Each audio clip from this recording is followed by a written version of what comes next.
Yo creo que tenemos que partir de esa concepción del homo religiosus como el homo socialis por naturaleza.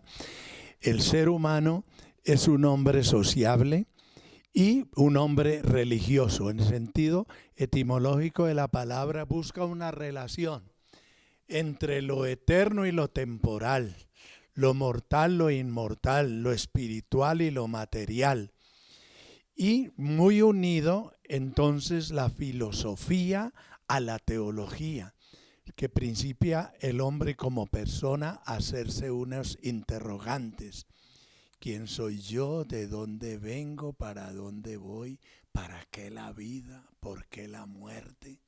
¿Qué es la felicidad que tú tratabas aquí ahora?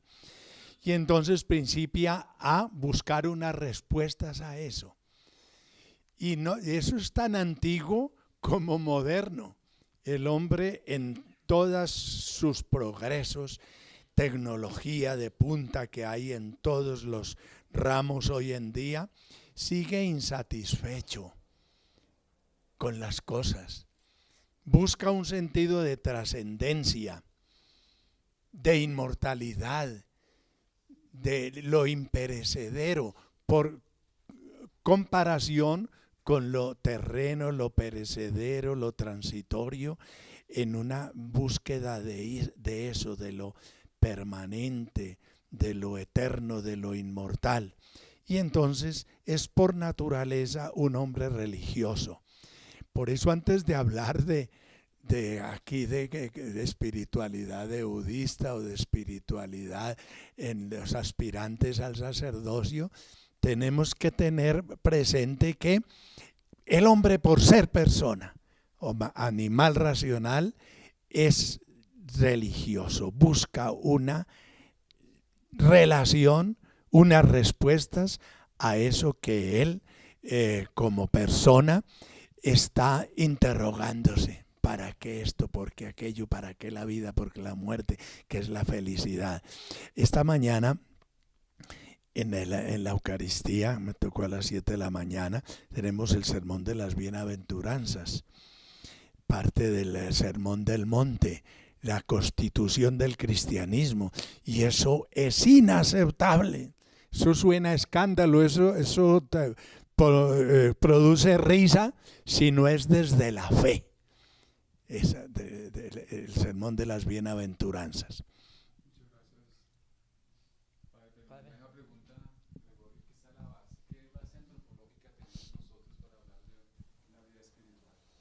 Recordaba ahora un profesor nuestro, al padre Virgilio Sea, que nos insistía en antropología teológica, que decía, el hombre, pasión de infinito. Y entonces yo lo resemantizo de la siguiente manera. El ser humano, la persona, hijo de Dios, ¿cierto? Esa es la primera cualidad. La segunda, dentro de la primera aproximación, es el hombre que tiende a Dios, ¿cierto? O sea, como hijo procede, viene, diríamos, el hijo procede del Padre, cito a Juan, el hijo que viene del Padre y retorna al Padre. Esa es como la dinámica para mí de la existencia humana. Uno, en orden a la felicidad. Y dos, es una experiencia, la existencia humana es dimensionada, y ustedes seguramente en la antropología lo han visto, la dimensión corpórea, dimensión espiritual, dimensión psicológica, dimensión social.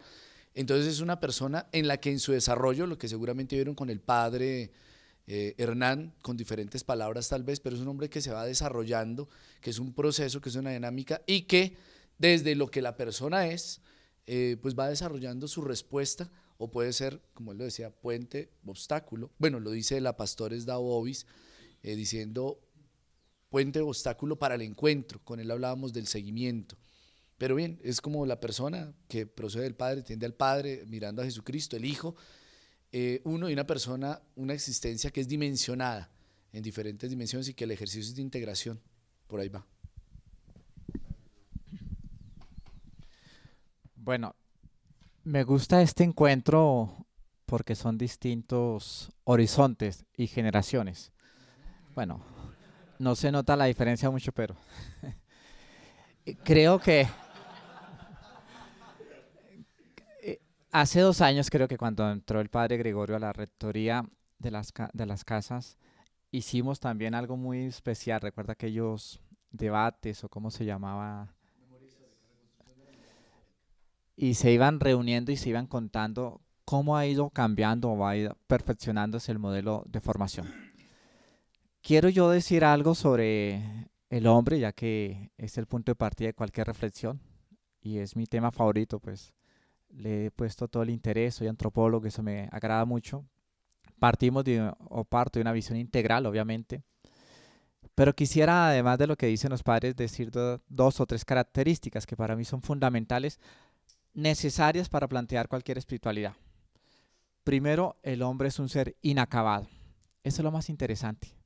Creo que eso es lo que le da historia, lo que le da anhelo, lo que le da proyecto, lo que le da deseos de comenzar cada día una nueva jornada.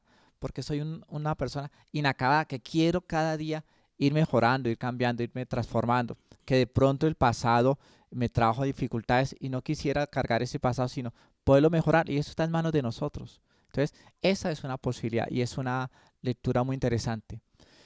Pero también pienso que el hombre, ya conectándolo con lo espiritual, el hombre es un ser simbólico. Sin la simbología, la espiritualidad no se entiende fácilmente.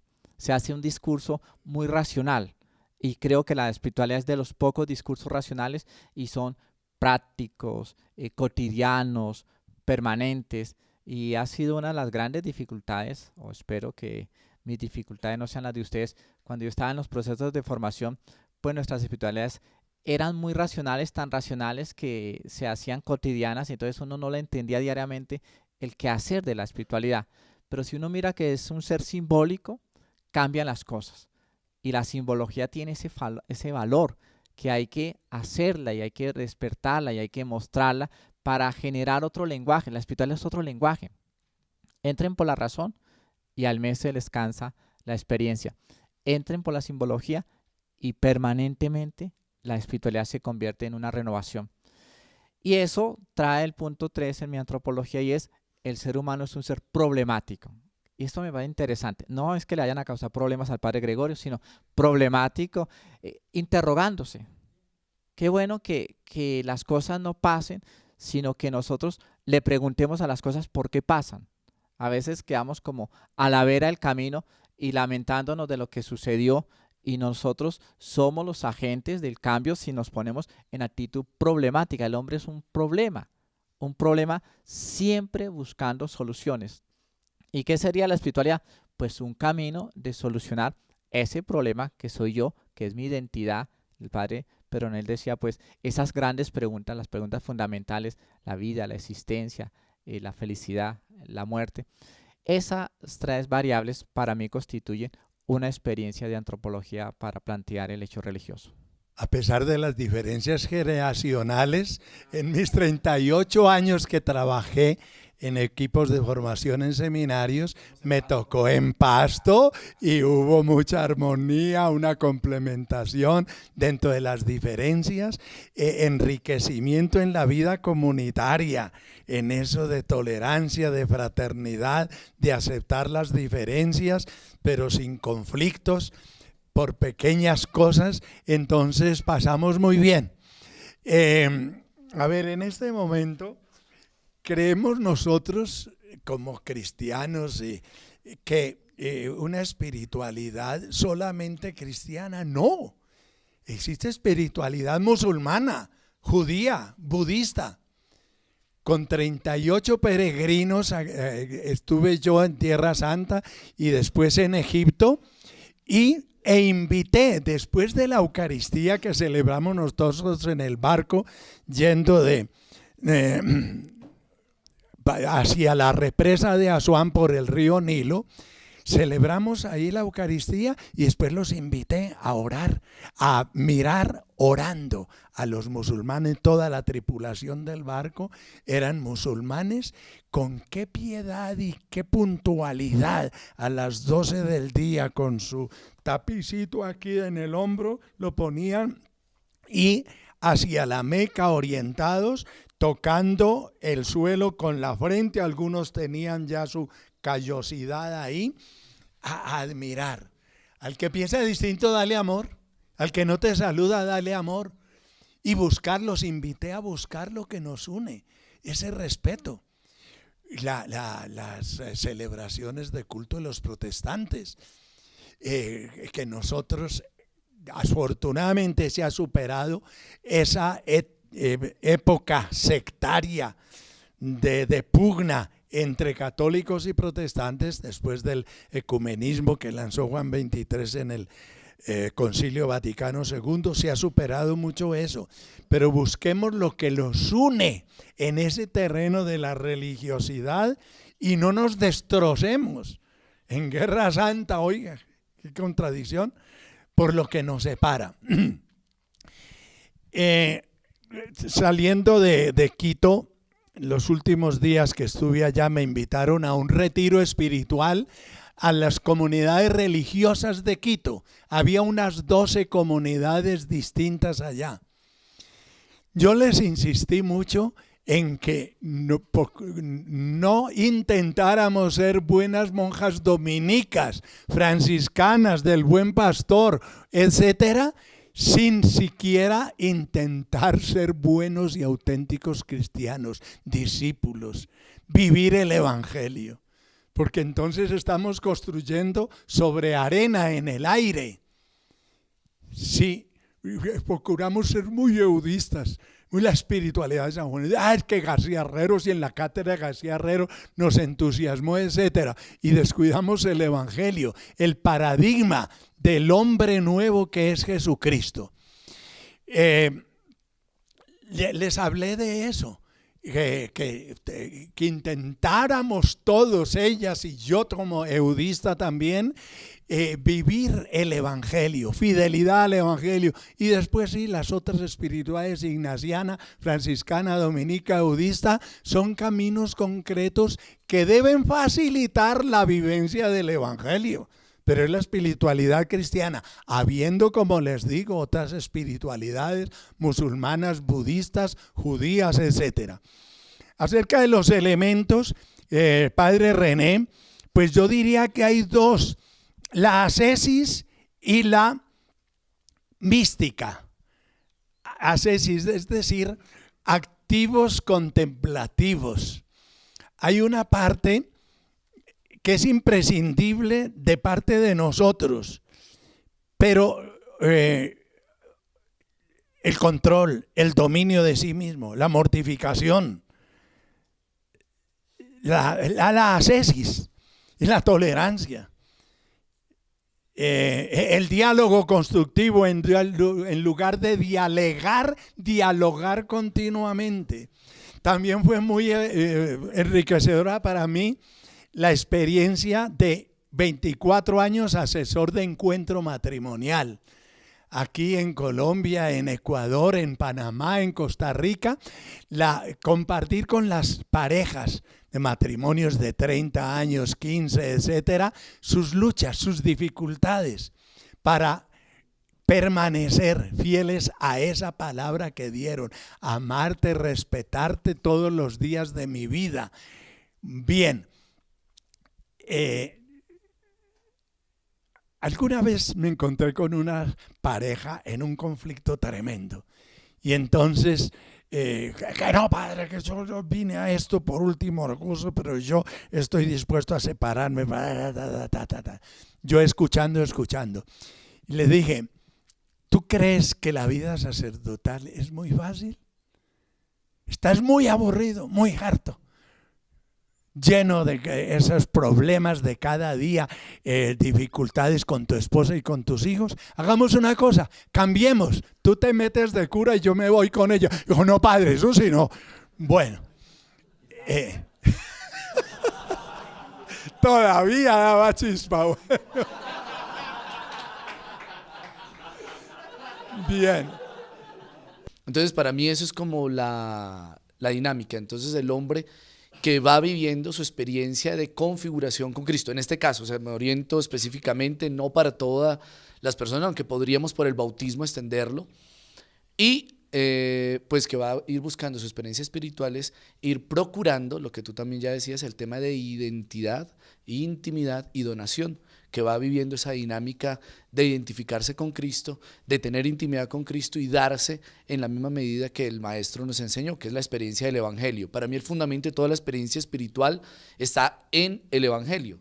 Vemos todos los santos, todas las escuelas de espiritualidad se han inspirado en la Sagrada Escritura y encontramos citas de manera próliga en los diferentes autores de las diferentes escuelas de espiritualidad a lo largo de toda la historia de la iglesia, siempre. Y en las historias de espiritualidad, la mayoría de los textos inician citando la experiencia bíblica, porque es allí donde tienen la fuente, es el dato que ilumina. Entonces, para mí es tomando el texto de la Escritura, mirando y entendiendo que nuestra vida como hombres consagrados que queremos configurarnos con Cristo, pues tiende a eso, a vivir identidad, intimidad y donación.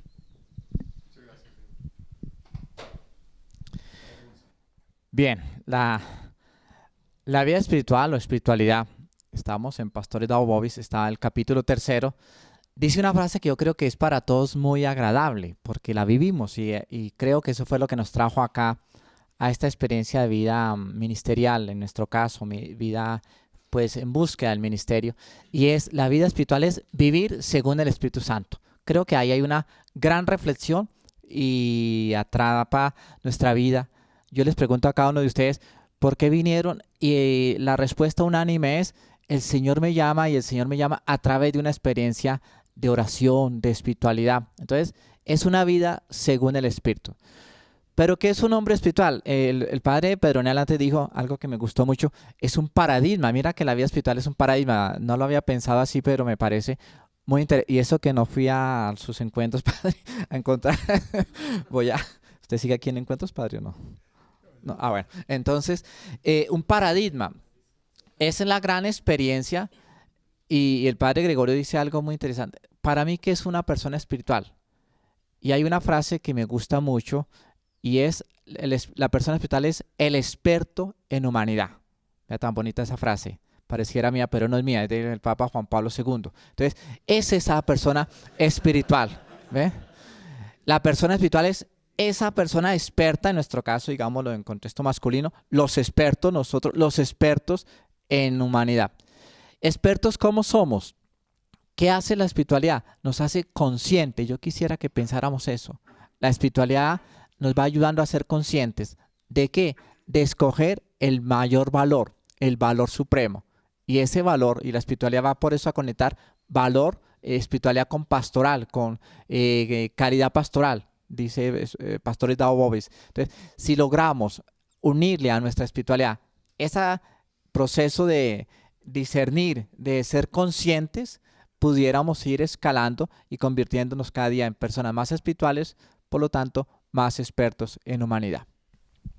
Muy bien, Padre Gonzalo. Entonces yo creo que ya tenemos bases, porque entonces entendemos qué es hombre y hacia dónde nosotros vamos como derrotero en nuestra vida espiritual. Ahora sí hablemos de los elementos. Entonces, ¿qué elementos constituyen la formación propiamente de la vida espiritual? Estamos hablando en nuestro contexto, es un contexto de formación, pero también de formación permanente. Pero por lo pronto, sabiendo que la mayoría de los que están aquí son seminaristas, pues, ¿qué sería constitutivo entonces de su formación presbiteral? Ahora sí, padre ya nos comentaba de la ascesis. Ascética y mística, ¿no? Tenemos en el Evangelio un ejemplo concreto en Betania. Marta, Marta, te afanas por muchas cosas y una sola es necesaria. Tu hermana María ha escogido la principal, pero no la única, oiga, la principal. Escuchar al Señor, contemplativa. Allí sentada a los pies del Señor escuchando. A ver, activos contemplativos. Debemos conjugar eso en nuestra vida. Con la mirada puesta en el cielo, pero los pies bien concretos aquí en la tierra. Ciudadanos del cielo, pero con una misión que cumplir aquí en la tierra. Frágiles. Llevamos un gran tesoro en vasijas de barro. Por lo tanto, esa ascesis, esfuerzo continuo, vigilancia, oiga, la mortificación que no se entiende hoy en el mundo. Padre Pedronel, es que la vida hay que pasarla chévere. El chéverismo de hoy, especialmente en los jóvenes, frivolidad, esa dimensión horizontal nada más.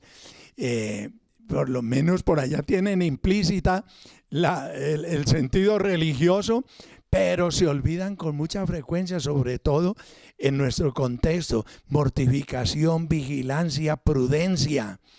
El Señor Jesús nos dijo, vigilad y orad para no caer en la tentación, porque el espíritu está pronto, pero somos débiles. Por lo tanto, esfuerzo, prudencia, tolerancia, paciencia. Oiga, y equilibrio en las virtudes. Del monasterio de Port-Royal en Francia, famoso hace unos siglos, decían que esas monjitas, vuelvo al tema de las monjas, eran castas y puras como ángeles, pero soberbias como demonios. Peleas, críticas en la comunidad, ahí un infierno en la comunidad, escandaloso. Oiga, y eso se acuñó. Entonces, qué peligro. Pero oración también. Todo lo puedo en aquel que me conforta, Cristo Jesús. Pero ayúdate, que Dios te ayudará. Tan común ese proverbio, el esfuerzo nuestro. Si quieres, ven y sígueme. Pero ese si quieres es exigente, la parte ascesis. Ahora, oración, contemplación, estar con el Maestro. El padre Gregorio nos decía ahora de una consigna que se tenía por muchos años. El sacerdote, y San Juan Eudes también, sacerdote, otro Cristo. Pero hoy se está acuñando esta ecuación teológica y sociológica válida. El cristiano igual otro Cristo. Conmigo lo hicisteis, conmigo lo dejasteis de hacer. Combinemos pues eso, oración y contemplación. Von Heffer dice que nadie en el reino de Dios puede creer sino quien ama la tierra y al mismo tiempo ama a Dios. Mucho cuidado con el concepto a veces que tenemos de mundo y que este mundo y de cuerpo. Hay libros de la teología del cuerpo humano. Hay que cuidarlo, es templo vivo de Dios. Además que puede servir de instrumento para el mal. Pero la tierra es regalo de Dios. Este mundo inmenso, hermoso y maravilloso que has creado para nuestro bien, Señor. Hay una connotación en la espiritualidad hoy cristiana de todo discípulo con una connotación ecológica. Y ojalá nosotros insistamos en eso, lo practiquemos. Estamos destruyendo la naturaleza que Dios nos dio para nuestro bien, para nuestro servicio. Todas esas son connotaciones de una verdadera espiritualidad aterrizada.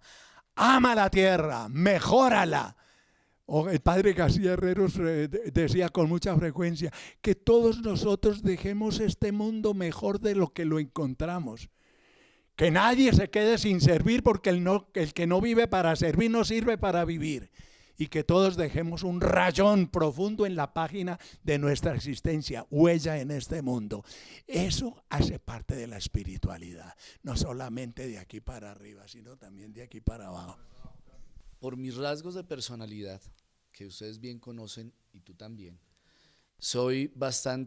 tiendo mucho a buscar lo que les decía, en el orden de la estructura del orden, ¿cierto? Un rasgo de personalidad ordenada. Entonces, en ese sentido, pensando en lo que leíamos en Pastores Daobovis, cuando habla de la vida espiritual, habla de algunos elementos, y pensé, a partir de lo que Padre Diego nos decía, de que ustedes tienen vocación ¿de qué? De presbíteros, vocación de seminaristas no, es un momento, un estadio, igual todos pasamos por la etapa formativa, pero ejercemos el ministerio. Entonces quise mirar en el directorio para la vida y ministerio de los presbíteros, qué es lo que se nos propone. Ese documento salió después, en el 92, Pastores da Ovis, en el 94, la primera edición, y en el 2013, Benedicto XVI, para enero, publicó la última edición de ese directorio. Yo sé que se lo mandamos, deben estar en los recipientes de llegada de sus correos electrónicos, el directorio, en un PDF. Y entonces en el capítulo de la espiritualidad sacerdotal, que me va a permitir, así como el padre Mario citó algunos textos, quiero yo también hacerlo. El texto desarrolla cómo, a partir del texto de Juan y de la experiencia de Jesús orando, dice que el presbítero ha sido concebido en la larga noche de oración en la que el Señor Jesús habló al Padre acerca de sus apóstoles y ciertamente de todos aquellos que a lo largo de los siglos participaron de su gran misión. Entonces, para mí el momento insistía en la experiencia de intimidad. Y el texto lo dice, la espiritualidad del sacerdote consiste principalmente en la profunda relación de amistad con Cristo. ¿Cómo vamos a continuar una vida que no conocemos? ¿Me hago entender? Si vamos a continuar y completar la vida de Cristo, conocemos la vida de Cristo. Entonces, para poder hablar de alguien hay que conocerlo, hay que estar con él. Entonces yo voy a insistir en ese elemento de la intimidad. Yo les he dicho que si no tenemos intimidad con Dios, la vamos a tener con nosotros mismos de manera egoísta o con otros o con otras. ¿Listo? Porque nos vamos a volver promiscuos en las relaciones, porque no salimos de nosotros de manera desmedida. Entonces hay que tener intimidad con Él. Dice, en este sentido, en la vida del sacerdote, Jesús gozará siempre la preeminencia sobre todo. Y entonces recordaba lo que Jair, ¿dónde está Jair? No está Jair. Ok, entonces Jair le preguntaba al padre Diego de cómo hacer para tomar en cuenta el elemento de cómo integrar, le preguntaban al padre Diego, cómo integrar aquí en el Minuto de Dios el tema de la vida espiritual y el activismo pastoral. ¿Cómo hacer? O el activismo al interior de la organización del Minuto de Dios en las diferentes obras en donde estamos los audistas. Y yo pienso que el texto también dice que necesita una sintonía particular y profunda con Cristo. ¿Por qué? Porque en medio de las actividades diarias, en medio del ejercicio del activismo, pues vamos a cuidar la vida espiritual, evitando, dice aquí, nacidos como fruto de esta oración y llamados a renovar de modo sacramental encuentro un sacrificio de que este es inseparable, los presbíteros mantendrán vivo su ministerio con una vida espiritual a la que darán primacía absoluta, evitando descuidarla a causa de las diversas actividades. Yo pienso que hay que cuidar la intimidad con Él y lo podemos hacer, de eso seguramente les hablará el padre Harold, pero es a lo largo del día. Juan Eudes en el Vida y Reino, y yo sé que ustedes, bueno, los que ya lo han leído y los que no, pues lo revisarán, hay diferentes momentos de oración. Es el cómo, decía el padre Diego cuando les mostraba el texto de Vida y Reino, decía, es el how, cómo se va a hacer, y entonces es mantenernos en presencia de Dios. Medios, y entonces aquí en el número 50 del texto del directorio habla diferentes. Entonces dice, a través de la liturgia, que ya tú lo exaltabas al nivel de la vida espiritual, tomando lo que el padre decía de la experiencia simbólica. ¿Por qué la liturgia del sábado les pareció a algunos significativa? Porque hubo un ejercicio simbólico, las luces, la oscuridad, el cirio, en fin. La oración personal, la práctica de las virtudes que decía el padre. Luis Guillermo Rubiano decía, cuando estábamos en Honduras, les decía a los muchachos en su predicación, ustedes tienen que evitar ponerse en plano inclinado. El padre Pedro lo dijo de otra forma. ¿Cómo fue? El que juega con fuego, no el que termina quemando, se pregunta la expresión que usó el padre. El que tiene el rabo de paja no se arrima a la candela. Muy bien. Hay que evitar ciertamente exponerse, ser prudente. La fecundidad, todo eso contribuye a la acción ministerial. Clima de intimidad, aquí lo dice. La oración, no falte nunca la celebración diaria de la Eucaristía, y ustedes, en eso quiero insistir, pues por algo soy el superior. Y entonces es el cuidado de la vida espiritual con la liturgia diaria, porque la comunidad celebra la vida. Cuando hay rutina, pues no tenemos por qué celebrar, pero cuando no hay rutina, cuando Alberto Linero insiste en los consejos, yo se los he dicho, él dice que algo que le tiene pavor es la asedia espiritual que ha visto en muchos eudistas. Y la asedia es eso, es la desidia, para un tedio, un rechazo a hacer las cosas. Y bueno, eso hay que cuidarlo, pero eso se cuida. Dice una adecuada preparación y sucesiva acción de gracias. ¿Por qué? La liturgia se prepara. Cuando la liturgia se prepara, se logra dimensionar porque es una preparación comunitaria, porque toca la vida de la comunidad. Otro, la confesión frecuente, lo que estoy citando, lo que dice el Directorio para la Vida y Ministerio de los Presbíteros, lo que nos invita. Y confesión frecuente supongo que la tenemos al interior de la vida con el director espiritual en esa vida personal. La dirección espiritual, aprendida desde el seminario, dice una celebración íntegra y fervorosa de la liturgia de las horas. ¿Por qué oramos? Porque encontramos en Lucas, ustedes ven diferentes momentos de la vida del Señor Jesús, y oraba como buen judío en los momentos, la mañana, tarde y noche, y lo veamos aún en los momentos del amanecer, en momentos difíciles y situaciones especiales, orando. Jesús orante nos muestra. Juan Eudes habla del examen de conciencia, la oración del mediodía. Es algo propio de la espiritualidad budista también, hacer la revisión.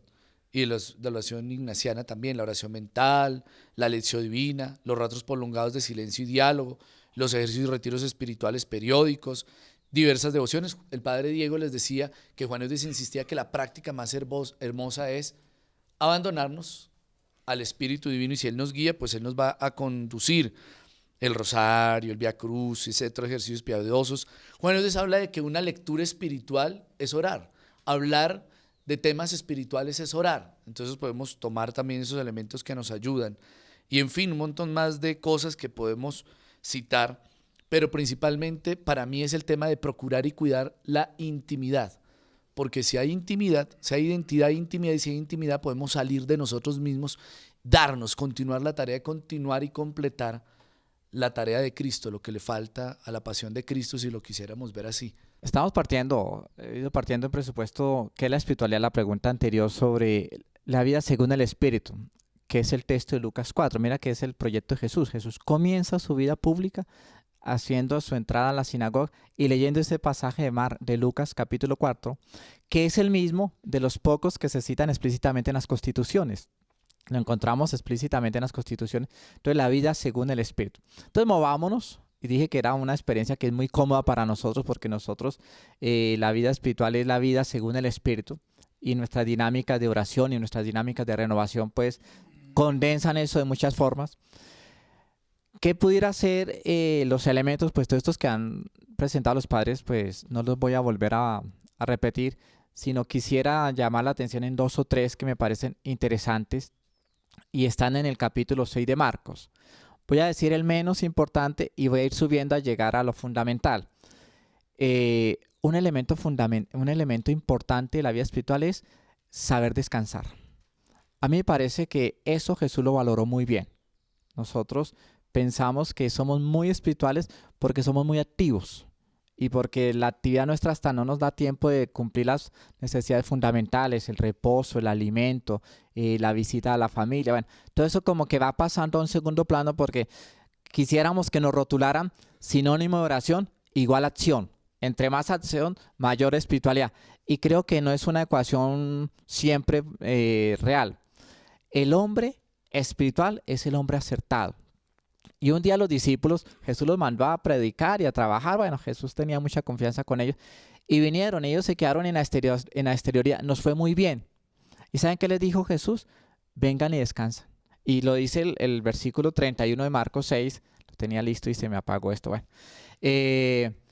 Pero es Marcos 6, 31 que les decía, vengan y descansan un poco porque ni siquiera tienen tiempo de comer. Porque eran tantos los que iban y venían buscando a los discípulos. Un desequilibrio espiritual es la falta de organizar el tiempo. Yo sí creo que eso existe. Y si esto se desequilibra la vida espiritual, pues las otras esferas de la vida comunitaria también se empiezan a chocar. Si yo no tengo organizado mi vida espiritual, pues mi vida académica, mi vida pastoral, mi vida comunitaria se desengrana. Entonces, saber reposar, tener el descanso. Yo creo que en una clase lo decíamos que es de las palabras que nos da pavor. Decir que vamos a descansar suena sinónimo a ocio y entonces nos da miedo, entonces hay que pintarlo de alguna forma. Y el domingo por la tarde, que no hay nada que hacer, estamos evangelizando. Eso es curiosísimo, que nosotros hasta evangelizamos cuando todo el mundo está en reposo y cuando no estamos evangelizando estamos interactuando. Bueno, nos inventamos 1000 formas. Yo no sé por qué nos da miedo encontrarnos con nosotros mismos. Ese es como un peligro. Otro elemento fundamental de todos estos que se han nombrado es la oración, ya lo decía el padre Pedronel y el padre Gregorio. Y la oración, ¿saben que eso fue la novedad de Jesús? A mí me parece que lo novedoso de Jesús no fue que hizo cosas o dijo palabras, sino que tenía una manera distinta de relacionarse con Dios. Entonces la oración de Jesús fue tan novedosa que un día los discípulos quisieron aprender. ¿Y qué tal que esa fuera nuestra espiritualidad? Tan novedosa la oración que todos los días la gente quisiera estar con nosotros en oración, pero la gente nos huye a la oración. Ustedes se dan cuenta que es más fácil invitarla a otras actividades, a una reunión, a una fraternidad, a un compartir, a una convivencia. Pero a la oración como tal no hemos logrado descubrir la novedad. Y Jesús sí era novedoso en la oración. Y era tan novedoso que cambió la mentalidad de todos los que estaban con él, que eran adultos. Eran un poco mayores que ustedes. Entonces, que no es fácil cambiar la mentalidad de los adultos porque ya estábamos como esquematizados en estructuras muy férreas. Y Jesús mostró que la oración puede ser novedad. Entonces, tenemos una dinámica muy distinta de oración. Porque la novedad es experiencia. Imagínense que esa fuera nuestra propuesta. Otra palabra que causa pavor en el siglo XXI, y la voy a explicar. Hay dos palabras que causan pavor: silencio y soledad. Voy a explicar una de ellas: silencio. Pero silencio no es ausencia de palabra, ¿ve? Que a veces cuando estamos enojados pues no hablo, entonces estoy en silencio. No, esta sería muy fácil y muy simple. Silencio es saber escuchar, cambia la actitud. El que está en silencio es el que mejor sabe escuchar. Y el que mejor sabe escuchar es el que ha practicado la experiencia del silencio. ¿Pero escuchar a quién? Pues a escuchar al que habla. Y el que a nosotros nos habla es Dios. Entonces, por eso todos estos elementos de la espiritualidad se convierten en recurrentes y en necesarios. Otro tercer elemento fundamental, y parecería que no es espiritual, pero creo que sí: discernir. Un elemento fundamental, el proceso de discernimiento. Nosotros no tenemos una vocación fija, tenemos una vocación que siempre hay que estarla renovando. A veces es el peligro de las personas que se confían ya, ¿ve? Ya como llevo 3 años, ya como tengo 5 años, ya como llevo 20 años, entonces ya como que la vocación se estancó y ya no voy a tener problemas. Siempre la vocación es un ejercicio de discernimiento y la espiritualidad una respuesta a ese discernimiento. Y la última, ya la anuncié hace un momento: la caridad pastoral. Yo, porque soy un ser espiritual, no es para mostrarme mejor que los demás, porque no sería un atributo esa la motivación, sino porque quiero que los demás tengan un encuentro con Jesús. Esa es la caridad, la pastoral, y que sea un encuentro desde el discernimiento, desde encontrar este proceso de cambiar la mente, que es la experiencia de Dios, que es los valores supremos. La caridad pastoral puede ser otro elemento que ayude a fortalecer la espiritualidad que nos corresponde a nosotros.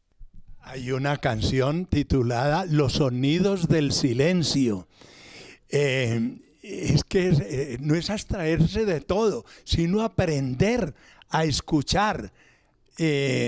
Entonces, uno aprende mucho en los silencios. Oiga, cuidado, nosotros de la Renovación Cristiana en el Espíritu, carismática, muy bien, el canto, alabanza, adoración, acción de gracias, pero hay un silencio litúrgico en cada Eucaristía que no debe faltar después de la comunión, después del canto, un silencio. Escuchar al Señor y tú le hables, un silencio fecundo.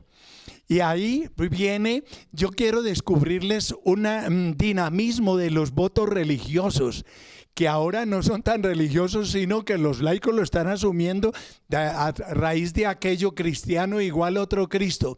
Nos hacemos castos para ser más fecundos, nos hacemos obedientes para ser más libres y nos hacemos más pobres para ser más ricos. Bien, escuchando ahorita oración y acción, me preocupaba el padre García Herreros. Fíjense que son muy énfasis en la pastoral social. Vivienda, comida, trabajo, capacitación. Ahorita nosotros en esto de educación. Pero en el libro, la iglesia siempre en Pentecostés dice, en una plegaria ahí, en una de esas reflexiones por televisión: Señor, que yo no me reduzca solo a ser un sociólogo, Porque hay muchos que pueden y deben trabajar en eso. Que yo sea teólogo, que lleve Dios a los hombres y los hombres a Dios. Cuidado con el activismo y valoremos, como dice Gonzalo, los silencios, pero un silencio fecundo, enriquecedor. Escuchar, escuchar.